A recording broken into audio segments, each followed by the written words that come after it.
is Jackie Chan. 7-year-old Chang Hong stared at his father. He could hardly believe it. They were going on a trip. His father had never taken him on a trip before, and especially not on a day when Hong Sang was supposed to be in school. He wasn't good at school, and he didn't like it. He got in trouble for being too active and not doing his work. Hong Sang ran to his bedroom and put on his favorite outfit, a Western cowboy costume with a big hat and a plastic gun. It was his birthday gift from his parents. He waved to his mother and boarded the bus with his father. They stopped in front of a building with a sign that read China Drama Academy. "Here we are," said his father, and the doors opened and Hong Sang saw inside. His heart raced. Boys and girls in black and white outfits kicked and jumped, somersaulted and tumbled. Hong Sang was in heaven. It was a school to learn how to perform martial arts, and that was the kind of school an active boy like Hong Sang would love. Chapter 1. Early Years. Chang Hong Sang was born on April 7th, 1954, on Victoria Peak, the highest mountain in Hong Kong. His parents were called Charles and Lily. Hong Sang was a big baby. He weighed 12 pounds. Hong Sang was so big and heavy that his parents nicknamed him Pow Pow. It means cannonball in Chinese. Hong Sang's parents were very poor. His mother was a housekeeper. His father was a cook. The couple worked for the French ambassador in Hong Kong. The ambassador was a diplomat who was sent to represent France in the region. He lived with his family in a large house in Hong Kong. Hong Sang's family lived in a tiny room with no windows at the back of the ambassador's mansion. As a 4 or 5-year-old, Hong Sang exercised every day. His father woke him early in the morning to work out. Hong Sang's father came from Shandong Province, China, where martial arts were very popular. Martial arts are fighting traditions for self-defense and combat, but they are also used for health and fitness. In Shandong, the people especially liked a kind of martial arts called Northern-style Kung Fu. It focused on spinning kicks and acrobatic movements. Hong Sang and his father didn't have a gym, so they used extra pieces of wood and recycled trash for equipment. They ran, lifted sandbags, and did push-ups. To Hong Sang's father, learning the northern style of Kung Fu was very important. It was the same thing as learning how to become a man. When Hong Sang was 6, his parents sent him to a school at Nanhua Elementary Academy. Hong Sang did not like it. He had trouble reading and understanding the teacher. He didn't do his homework. He didn't like staying indoors, and he was bored. Hong Sang became a class clown. He got in trouble with his teachers. What are martial arts? Martial arts are forms of combat and self-defense. They are mostly used as sport. Martial arts include karate, kung fu, judo, taekwondo, and jiu-jitsu. There is overlap among the types of martial arts, but each one has a different focus. Karate uses kicks and punches delivered with special shouts. Judo is like wrestling. Jiu-jitsu uses holds and blocks. Kung fu focuses on low stances and powerful blocks. Originally, Kung Fu was based on the fighting styles of 5 animals: tiger, crane, leopard, snake, and dragon. People practice 2 styles of Kung Fu, Northern style and Southern style. Northern style is acrobatic. It uses flashy, spinning kicks. Southern style uses strong defensive postures and powerful fist techniques. And sometimes he got into fights with other kids in his neighborhood.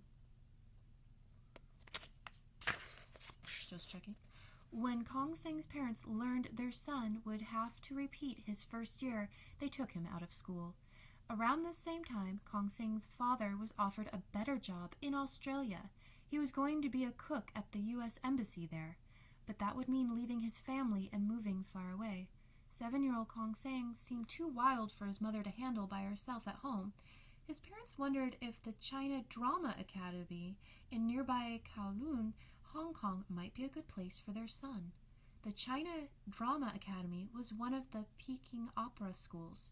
At the China Drama Academy, students learned discipline and martial arts so they could perform in the Chinese opera. The Chens decided to find out more about the academy. The Chinese opera.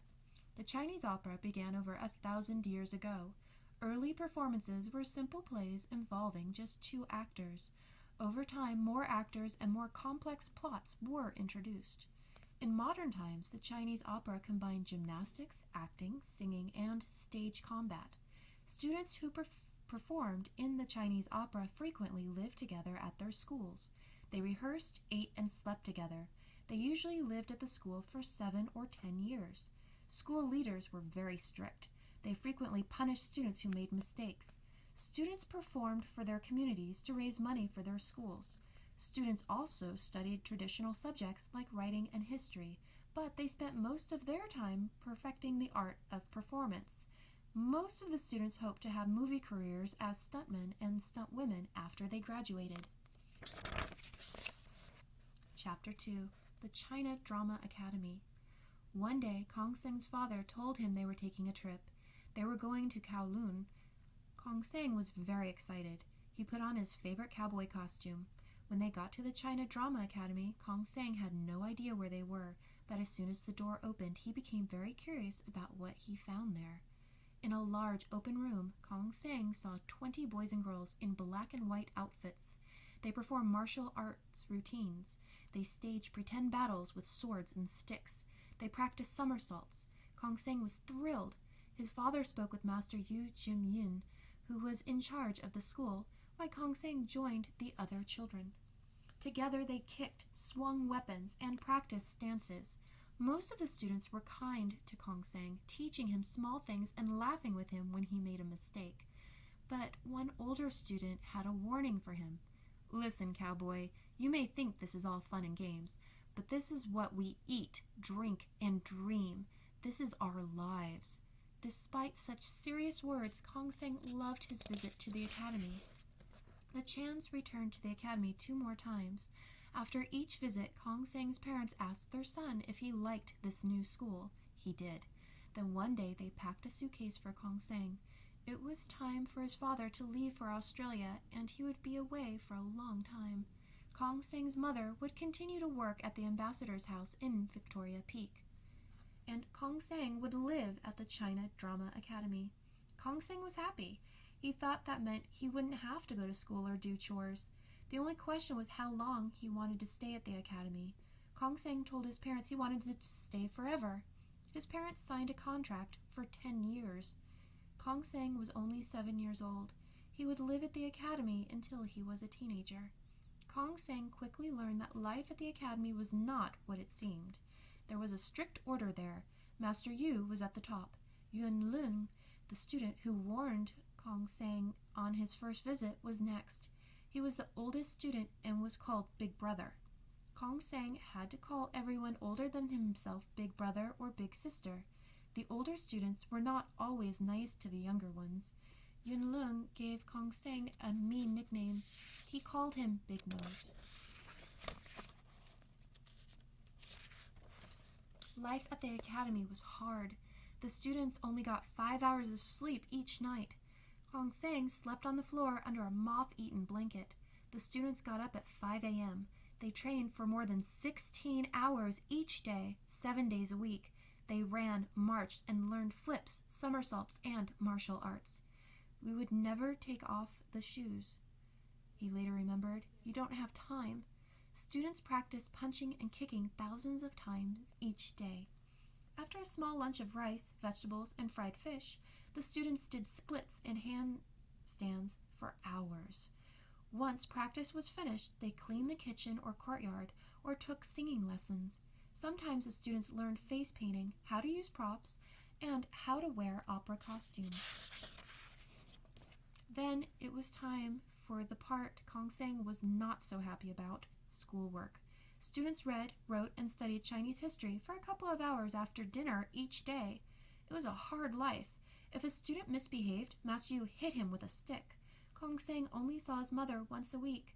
She carried hot water from her home on Victoria Peak all the way to the academy in Kowloon. She wanted to make sure Kong Seng had at least 1 bath a week. Kong Sang got his first real look at a professional opera on a school trip. From his seat in the audience, he saw the theater curtains part and the actors whirl in a grand battle. He was thrilled. He hoped that someday all his hard work and training would lead to something like that. I wanted to hear a crowd clapping and cheering and screaming for me. It was hard work, but Kong Sang was an excellent kung fu student. He could do acrobatics, sing, and perform martial arts. He was chosen as one of the 7 Little Fortunes, a special performing group within the China Drama Academy. Kong Sang played small roles at first, but soon he starred in a few performances. Sometimes Master Yu let students audition for movie roles outside the academy. Kong Sang was one of those students. When he was only 8 years old, he played an extra in the film Big and Little Wong Tin Bar. Hong Kong cinema. The word cinema refers to both the movies and the art of making them. Hong Kong cinema is one of the largest motion picture industries in the world. It combines mythical storytelling and kung fu action. Hong Kong cinema began in the 1920s in Shanghai, China. Films from that time were set in ancient China. They featured magical creatures like beasts and spirits. But the Chinese government didn't like the films. They thought these kind of stories made people superstitious. The government banned the films, but movie companies still wanted to make them, so the Shanghai film companies moved to Hong Kong, where Chinese laws didn't apply. Once in Hong Kong, the studios kept making films with magical elements, but they added more realistic kung fu elements too. In the 1970s, Bruce Lee began making martial art movies in Hong Kong. He became a superstar, and Hong Kong cinema became popular with an international audience. Eventually, audiences for the live performances of the Chinese opera shrank. People preferred going to the movies, especially to see martial art films. No new students were entering the academy. Master Yu let more and more of his students perform as extras on movie sets. Kong Sang sometimes performed stunts for the Shaw Brothers movie studio. When he turned 17, Kong Sang's time at the academy came to an end. His father picked him up from the place where he'd spent most of his childhood. Kong Sang shouted for joy when the car pulled away. He had liked many things about the academy, but there were lots of things he hadn't liked too. He was ready to be on his own.